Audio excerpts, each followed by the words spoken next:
Jesus himself stood among them. The emphasis there is that it really was Jesus whom they saw, not someone else. And this is really important for understanding the other aspects of this passage as well. It isn't that the disciples knew they saw Jesus, but thought he was non-physical, and so Jesus is just reassuring them that he is physical.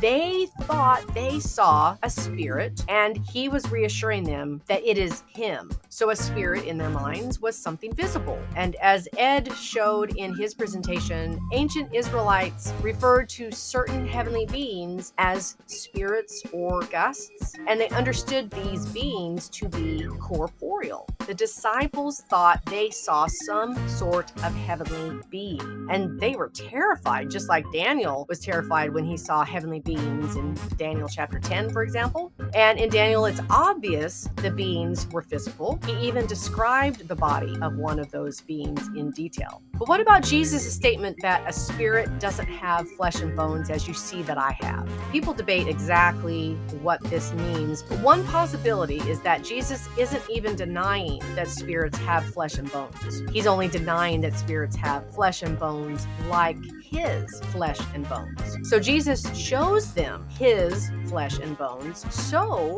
that they can see he has human flesh, not some other kind of flesh. Now, this is kind of like what Paul said in 1 Corinthians chapter 15. All flesh is not the same flesh. There's one kind of flesh of men, another flesh of beasts, another of fishes, and another of birds. And then he goes on, he says there are also celestial bodies and terrestrial bodies. Another possibility is that Jesus here is saying that spirits don't have flesh and bones. But this still wouldn't imply in the least that spirits are non-physical. After all, most matter in the universe isn't made up of flesh and bones. And even among animals, there are plenty of animals who don't have bones, like jellyfish and insects. And depending on how flesh is actually defined, you might say some animals have no flesh either. For example, in some ancient Jewish writings, flesh seems to be muscles.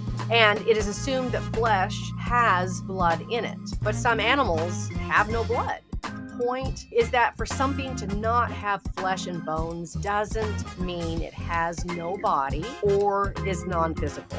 There's abundant evidence, as we've been seeing throughout this series, that heavenly beings, even those called spirits, were understood by ancient Israelites to be material bodies. And even those who believed in immateriality understood the word spirit to refer to corporeal substance, not something incorporeal.